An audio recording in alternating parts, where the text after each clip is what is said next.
Inscreva-se no canal e ative o sininho, é fácil, rápido e nos ajuda a produzir novos conteúdos para você. Meu marido descobriu que eu estava traindo porque me viu sair de um carro às 3 da manhã sem calcinha. Sim, eu sei. Parece cena de filme de quinta, mas não foi. Foi a vida real, a minha vida real. E foi o momento exato em que tudo se rompeu.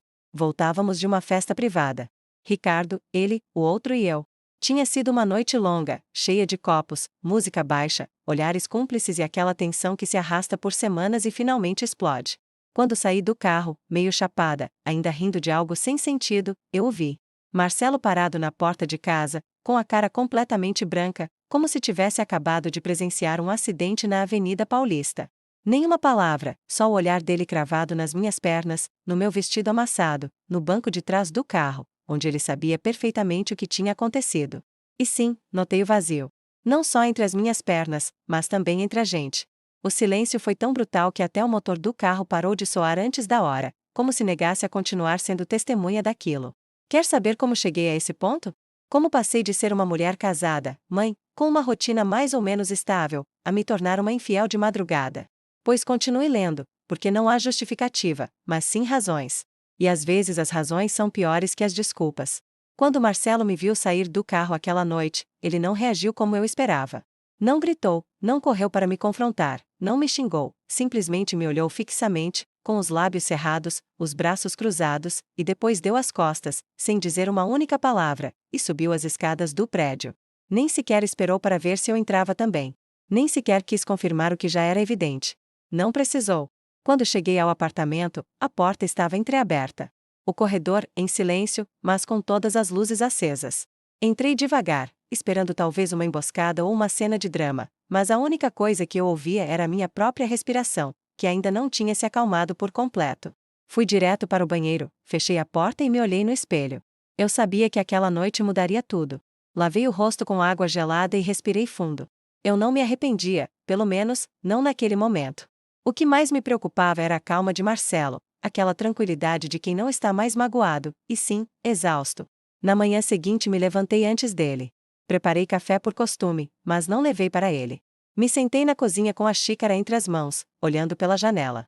Eu o ouvi se mexer no quarto, tomar banho, se vestir, tudo em silêncio. Quando finalmente ele apareceu na cozinha, me olhou como se não me conhecesse. Serviu café sem dizer nada e se sentou na minha frente. Quem é? Foi a primeira coisa que ele disse. Eu não esperava essa pergunta tão direta. Nem um porquê, nem um há quanto tempo, só quem. Suponho que ele queria dar um nome ao inimigo antes de decidir o que fazer. Ricardo, respondi, eu não ia mentir. Não fazia sentido. Ele assentiu uma vez sem tirar os olhos da xícara. Há quanto tempo? Umas semanas. Menti. Na verdade, eram quase 3 meses, mas se ele ia me odiar, que fosse por menos. Você transou com ele? A pergunta cortou minha respiração por um segundo. Eu poderia ter evitado o detalhe. Poderia ter dito que só foi uma besteira, que não aconteceu nada físico, que tudo foi emocional, mas eu já tinha cruzado essa linha e não fazia sentido disfarçar. Sim. Ele não disse nada. Se levantou, foi para o banheiro e não saiu de lá por mais de 1 hora. Eu não me movi. Fiquei sentada naquela cadeira tentando não pensar no que eu tinha feito, no que viria agora, se a Bia ia perceber que algo estava errado. Eu ouvi o chuveiro de novo, dessa vez por mais tempo, como se ele precisasse tirar algo de cima. Quando ele finalmente saiu, estava com os olhos vermelhos, mas não de chorar. Marcelo não chora. Ele estava furioso, mas com aquela fúria contida que dá mais medo que um grito. Você o trouxe aqui? Não, respondi sem hesitar. Essa era a verdade. Ricardo nunca pisou na nossa casa. A Bia o conhece? Não. Não pensa em continuar vendo ele? Eu não soube o que dizer. Não porque não tivesse uma resposta, mas porque não sabia qual a machucaria menos. Se eu dissesse que não, estaria mentindo. Se dissesse que sim, seria como cuspir na cara dele. Não sei. Ele me olhou com uma mistura de decepção e desprezo que me deixou grudada na cadeira. Depois ele foi para o quarto, pegou uma mochila, colocou umas coisas e saiu de casa sem dizer para onde ia. Nem uma ameaça, nem uma porta batida, ele apenas foi embora. Esse foi o verdadeiro descobrimento. Ele não só soube que eu o tinha traído, mas entendeu imediatamente que não se importava mais em lutar por mim. Não houve súplica, não houve cenas, só um encerramento seco, direto, brutal. E isso doeu mais do que se ele tivesse gritado na minha cara ou me expulsado de casa. Passei o resto do dia como um autômato. Não trabalhei, não liguei para ninguém. Quando a Bia chegou da escola, fiz minha melhor cara e preparei o lanche dela como sempre. Ela notou algo, eu sei, mas não perguntou. Me abraçou mais forte naquela noite antes de dormir, como se pressentisse que algo estava errado. E eu engoli as lágrimas porque chorar não ia mudar o que eu fiz. No dia seguinte, Marcelo não voltou. Nem mensagens nem ligações. Apareceu à noite só para pegar mais roupas. Eu estava na cozinha. Ele entrou, não me olhou, foi direto para o armário, pegou uma mala e saiu. Antes de fechar a porta, ele parou. Não se preocupe em me ligar. Falaremos só sobre o assunto da Bia. E fechou a porta. Esse foi o descobrimento real. Não foi ver sua mulher sair do carro sem calcinha. Foi perceber que a mulher com quem compartilhava a vida já não existia e que em seu lugar havia outra que não era melhor nem pior, só diferente. E que ele não tinha o menor interesse em conhecê-la. Não foi até o quarto dia que Marcelo decidiu conversar. Ele tinha ficado na casa do irmão, eu soube pela Bia, porque ele não me disse uma palavra. Eu não o vi, não ouvi. E se não fosse porque ele tinha levado a escova de dentes e a maioria de suas roupas, eu poderia jurar que ele ainda morava lá. Naquela tarde ele voltou. Eram 19h30, bem quando eu estava terminando de preparar o jantar para a Bia. Ele entrou sem avisar, com um passo firme, a cara dura como pedra, e me pediu para conversarmos na sala. A Bia estava assistindo desenhos no tablet, então eu assenti sem dizer nada e o segui. Ele se sentou no sofá sem tirar a jaqueta, cruzou os braços e me olhou como se eu fosse uma estranha que tinha acabado de invadir a casa dele. Quero entender que porra aconteceu com você. Ele começou sem rodeios e o tom dele era seco, sem gritos, mas com uma tensão que me atravessou a pele. Me sentei na frente dele, apertando as mãos entre as pernas para não tremer. Não sei o que te dizer, respondi com a voz mais baixa do que eu queria. Não me diga isso, Carla. Não venha com bobeira. Você sabe perfeitamente. Só quero ouvir de você. Por quê? O que te faltava? O que ele fazia que eu não? O que te empurrou a foder tudo assim? Engoli em seco. Na minha cabeça eu tinha tentado preparar uma resposta por dias, mas naquele momento todas me pareciam curtas.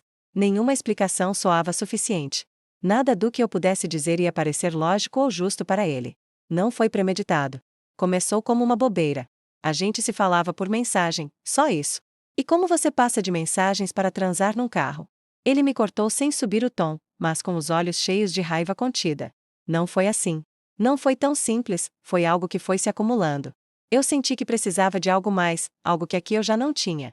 Não sei como explicar. Tente, porque eu também precisava de muitas coisas e não por isso fui me meter com outra mulher. Você sabe o que é ter um dia ruim no trabalho? Voltar para casa e não encontrar ninguém que te olhe nos olhos? Você acha que isso só acontecia com você? Ei. Voz dele começou a tremer, não por emoção, mas por exaustão, por cansaço, por ter guardado demais. Não estou dizendo que você teve a culpa, tentei dizer, mas ele me interrompeu com um gesto de mão. Claro que não, porque isso você fez sozinha. Ninguém te empurrou, ninguém te obrigou. Isso não é um erro do casal, é uma decisão sua. Você decidiu em algum momento que o nosso não valia o suficiente para ser respeitado. É isso que me fode, que você fez isso sabendo que ia me destruir e fez mesmo assim. Eu não soube o que responder. Fiquei calada com a garganta fechada, sentindo que eu já não tinha direito nem de me defender. Ele baixou o olhar, respirou fundo e esfregou a testa com a palma da mão. Não sei como vamos continuar com isso. Me dói até te olhar. E não quero que a Bia tenha que nos ver assim, como se fossemos inimigos. Mas também não quero fingir. Eu não consigo. Não quero que isso destrua tudo, eu disse por fim, embora nem eu mesma acreditasse nas minhas palavras. Tarde, você já destruiu. Ele soltou e por um momento a voz dele quebrou um pouco. Ele não chegou a chorar, mas o vi piscar mais que o normal. Eu não fiz isso para te machucar. Eu não planejei, insisti, embora soubesse que essa desculpa era fraca. Pois parabéns, Carla, porque mesmo que não tenha planejado, você conseguiu. Você me fez mais mal do que eu imaginei que poderia. Ele se levantou, caminhou até a porta da sala e parou ali com a mão no batente, de costas para mim. Não tenho certeza se quero consertar isso. Não vou te dizer hoje o que eu penso fazer porque nem eu tenho certeza. Mas por enquanto vamos manter isso entre a gente. A Bia não tem que saber. Não, ainda. Você a leva e atrás da escola. E quando eu vier, falarei com ela como sempre. Nenhuma palavra na frente dela. Entendido? Entendi. E eu não quero ver você com ele. Nenhuma mensagem, nenhuma ligação, nenhum olhar. Se eu souber que você continua em contato com ele, você não só vai ficar sozinha, mas eu vou dar um jeito de a Bia ficar comigo e tenho provas de sobra para que um juiz me ouça. E eu assentei. Não era o momento de discutir nada. Nem sequer me importava com o que ele dizia sobre a custódia. Naquele instante a única coisa que me restava era o silêncio e esse silêncio durou o resto da noite. Marcelo não era de fazer cenas, mas não era nenhum ingênuo. Quando me disse que não queria mais saber de Ricardo, ele falou completamente sério. Durante as 2 semanas seguintes ele se manteve firme em seu papel de pai correto e educado, mas já não era o homem com quem eu tinha casado. Havia algo calculado em cada um de seus movimentos. Ele mantinha a compostura na frente da Bia, mas quando estávamos a sós, o silêncio dele era cirúrgico, como se cada palavra não dita fosse um aviso. Eu não insisti em conversar, não tentei me explicar mais. Eu tinha claro que qualquer palavra que saísse da minha boca só iria piorar a situação. O que eu não sabia era que Marcelo não pensava em se conformar com o meu arrependimento. O que ele fez foi muito mais inteligente do que qualquer grito ou briga. Uma manhã, enquanto eu ainda estava dormindo, Marcelo levou a Bia para a escola como tinha prometido. Era uma sexta-feira. Ele voltou para casa no meio da manhã, bem quando eu estava na cozinha preparando café. Entrou sem dizer palavra e se sentou na frente do computador, onde ficou por quase 1 hora. Depois imprimiu algo e saiu de novo, sem sequer me olhar. Eu fiquei com a sensação de que algo estava se movendo por baixo, mas não tinha ideia do que. À tarde ele voltou com a mesma atitude. Se trancou no escritório e não saiu até a hora do jantar. Durante o fim de semana ele mal cruzou uma palavra comigo, mas eu notei que ele passava muito tempo no celular digitando. Ele não disfarçava porque não se importava se eu ouvia. Ele não tinha mais que esconder nada. Na segunda-feira, ele deixou tudo claro. Esta semana eu vou ficar com a Bia, ele me disse enquanto nós 3 tomávamos café. A Bia estava distraída com o tablet, então ele disse isso com um tom seco, como quem comenta que vai chover. E isso por quê? Porque eu quero. Não se preocupe, não vamos discutir isso na frente dela. Eu não respondi, deixei passar, embora já soubesse que ele estava começando a mover as peças. Pensei que seria um castigo temporário. Mas não era. 2 dias depois me chegou um e-mail de um endereço que eu não conhecia. O assunto dizia Ricardo. Eu abri sem pensar. Era uma pasta de arquivos compartilhados cheia de capturas de tela das minhas conversas com ele, fotos dos nossos encontros, inclusive um vídeo curto gravado de longe em que éramos vistos nos beijando na varanda de um bar. O que mais me impactou foi uma nota que dizia: se você decidir continuar o vendo, tudo isso será enviado para o escritório onde ele trabalha e para a escola da Bia. Eu fiquei paralisada. Marcelo não só tinha reunido provas, mas tinha investido tempo em construir algo meticuloso, cruel e eficaz. Ele não tinha que gritar comigo ou me insultar. Com aquilo bastava para virar a minha vida de cabeça para baixo. Eu liguei para o celular dele sem pensar. Ele atendeu no segundo toque. Que porra é essa? É exatamente o que parece, ele respondeu com a mesma calma com que te informam que o gás acabou. E se você voltar a escrever para ele, falar ou vê-lo, sua família, os chefes dele, a namorada dele, se ele tiver uma, e até os pais do grupo de WhatsApp da escola vão saber. Você decide. Você está doente? Não, Carla, eu estou furioso e sou metódico. Você pensou que ia me fuder e que eu ia ficar quieto. Você se enganou. Ele desligou. Eu não soube se chorava ou se quebrava alguma coisa. Me sentei no chão da cozinha e fiquei lá um bom tempo sem pensar em nada. Marcelo estava me mostrando que ele não ia lutar por mim, mas também não ia me deixar ir sem consequências. Ele não queria vingança física ou me destruir publicamente. Só queria que eu sentisse exatamente o que ele tinha sentido: impotência, humilhação, medo. E estava conseguindo. O fato de ele fazer isso em silêncio, com uma precisão milimétrica, era o pior. Naquela noite, quando ele voltou com a Bia, agiu como se nada tivesse acontecido. Perguntou sobre o dia dela, a ajudou com o dever de casa, leu uma história.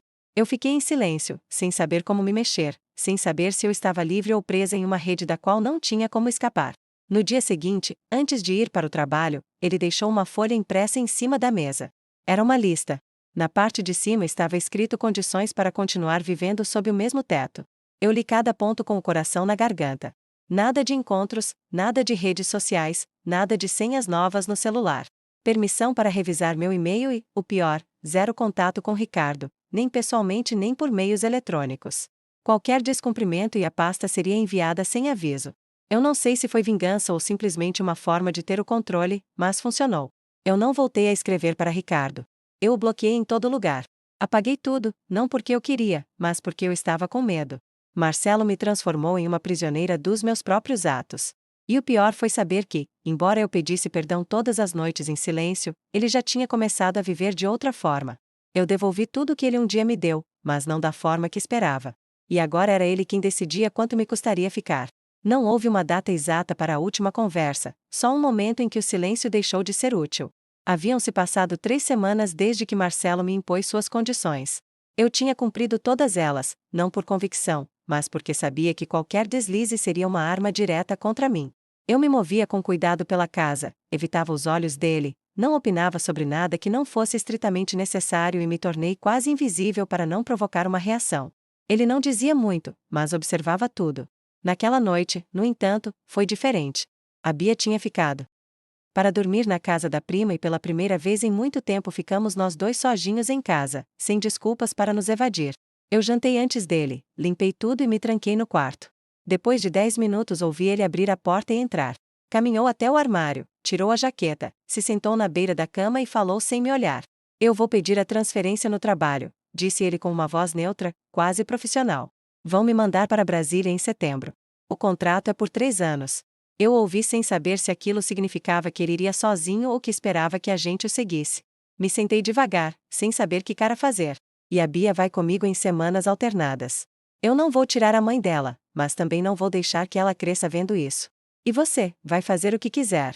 Pode ficar aqui, procurar outro lugar, se mudar para a casa dos seus pais. Eu não estou mais interessado no que você faz com a sua vida. Me custou engolir a saliva, não porque eu já não soubesse, mas porque ouvir aquilo em voz alta foi um golpe mais concreto que tudo que veio antes. Não quer consertar? Perguntei com esforço. Não, ele respondeu sem hesitar. Eu quero continuar a minha vida sem ter que olhar para alguém que escolheu outro antes de conversar comigo. Não existe conserto possível depois disso. E não venha me dizer que foi um erro. Foi uma escolha e nada caiu no caminho. Eu fiz tudo o que você me pediu. Não falei com ele. Não saí. Não fiz nada. Exato. Você não fez nada. Você ficou aqui calada, cumprindo condições como se isso fosse um castigo. Você não fez nada por mim, só por medo. E o que você queria que eu fizesse? Que fosse honesta desde o começo, que não se escondesse como uma adolescente, que me olhasse na cara e dissesse: eu não quero mais ficar com você. Isso, só isso. Mas você preferiu foder tudo sem avisar. Ele se levantou e caminhou até a porta, mas parou antes de sair. Olha, Carla, eu não te odeio. E isso é o mais fudido de tudo porque se eu te odiasse isso seria mais fácil, mas eu não sinto nada, nem raiva nem tristeza, só uma espécie de vazio que não tenho a intenção de preencher com você.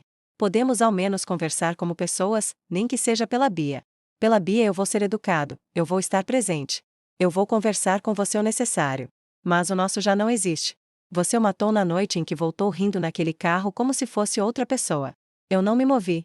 Fiquei sentada na cama sem conseguir olhar para o outro lado. Ele saiu sem fechar a porta. No corredor ouvi ele tirar algo do armário do hall de entrada. Um envelope. Ele voltou para o quarto e o deixou na mesinha de cabeceira. Estes são os papéis do divórcio. Não há pressa, mas quando estiver pronta, a gente assina. É isso que você quer? É o que eu preciso. E se eu disser que quero tentar? Eu não acredito. Ele ficou mais um segundo esperando que eu dissesse algo, mas eu não disse nada. Me faltavam as palavras. Ele assentiu como se. O divórcio foi assinado numa segunda-feira à tarde sem nenhum tipo de cerimônia, sem uma discussão final, nem sequer uma tentativa de reconciliação. Marcelo foi pontual. Chegou com a pasta debaixo do braço, cumprimentou o advogado, assinou os papéis sem os ler porque já os conhecia de cor e se levantou da cadeira sem me olhar. Eu assinei depois. Minhas mãos tremiam, mas não por nervosismo, mas pela raiva contida que eu tinha de mim mesma, por ter permitido que tudo terminasse daquela maneira. Quando saímos do escritório, ele caminhou uns metros na minha frente. Não disse adeus, não se virou, não fez nenhum gesto, entrou no carro e foi embora. Eu fiquei parada na calçada vendo como ele desaparecia. Pensei em enviar uma mensagem, algo breve, algo que fechasse o que a gente nem sequer soube abrir direito, mas não o fiz. Eu sabia que qualquer palavra seria ignorada. A Bia não perguntou muito. Só queria saber se a gente ia se mudar, se o papai ia morar longe, se ela podia continuar indo para a mesma escola. Eu respondi a tudo com a maior naturalidade possível, como se aquelas decisões tivessem sido tomadas por razões práticas e não pelas ruínas emocionais que o que eu fiz deixou. Marcelo foi firme, mas justo com ela. A tratou como sempre, com carinho, com atenção, com aquela maneira tranquila que ele sempre teve de explicar o mundo sem enfeites. Eu não sei se um dia ele vai me perdoar pelo que aconteceu, mas por enquanto pelo menos não me olha com desprezo. Me abraça de manhã e me diz: eu te amo e isso me basta. Voltar para uma rotina sem o Marcelo foi mais fácil do que eu imaginava. Não porque eu não sentisse falta dele, mas porque a minha mente já tinha se desconectado dele desde antes, embora eu não soubesse. O que foi realmente difícil foi aceitar que não haveria uma segunda chance, que desta vez não se tratava de uma crise que podia ser resolvida com terapia ou com tempo. Desta vez havia uma decisão clara, uma linha traçada que nenhum de nós estava disposto a cruzar de novo. Fui obrigada a enfrentar o que eu tinha feito de um lugar desconfortável, sem a proteção do arrependimento que serve de escudo. Porque não, eu não me arrependia por completo. Eu não me arrependia de ter sentido algo diferente, de ter buscado algo que eu já não tinha. O que me dói era a forma. Ter feito isso escondida, ter negado por tanto tempo o óbvio, ter feito mal sem necessidade. Eu aprendi que trair não é só o ato em si, mas tudo o que o rodeia a mentira diária. A vida dupla, o medo constante de ser descoberta, a covardia de não enfrentar as coisas quando ainda havia tempo. Ricardo desapareceu da minha vida quase ao mesmo tempo que Marcelo. Não houve confronto nem despedida. Eu simplesmente parei de responder. Apaguei o número dele, deletei todo o rastro digital, não porque eu quisesse salvar algo com o Marcelo, mas porque entendi que Ricardo não era mais do que uma válvula de escape. Um escape barato. Ele também não insistiu. Suponho que ele percebeu que para mim ele não era um final possível, só uma distração temporária. Hoje nem sei se ele continua na cidade, e nem me importa. Eu não quero saber. Minhas amigas mais próximas me perguntaram o que tinha acontecido. Algumas sabiam, outras suspeitavam. Eu não fui completamente honesta com nenhuma. Me limitei a dizer que Marcelo e eu havíamos nos distanciado, que a relação tinha se tornado insustentável, que tomamos caminhos diferentes. Só uma delas, Juliana, me disse o que eu não queria ouvir. O que você fez não tem conserto, mas pelo menos agora você não precisa mais fingir. Eu não disse isso para ela na hora, mas ela tinha razão. Viver fingindo é muito mais exaustivo do que assumir as consequências das suas decisões. É mais duro olhar para sua filha e saber que foi você quem quebrou aquela estabilidade, mas também é mais honesto. Estou aprendendo a viver com isso. Voltei a trabalhar mais horas. Me inscrevi em um curso de fotografia às terças-feiras à tarde e nos fins de semana em que a Bia está com o Marcelo. Tento não ficar trancada em casa.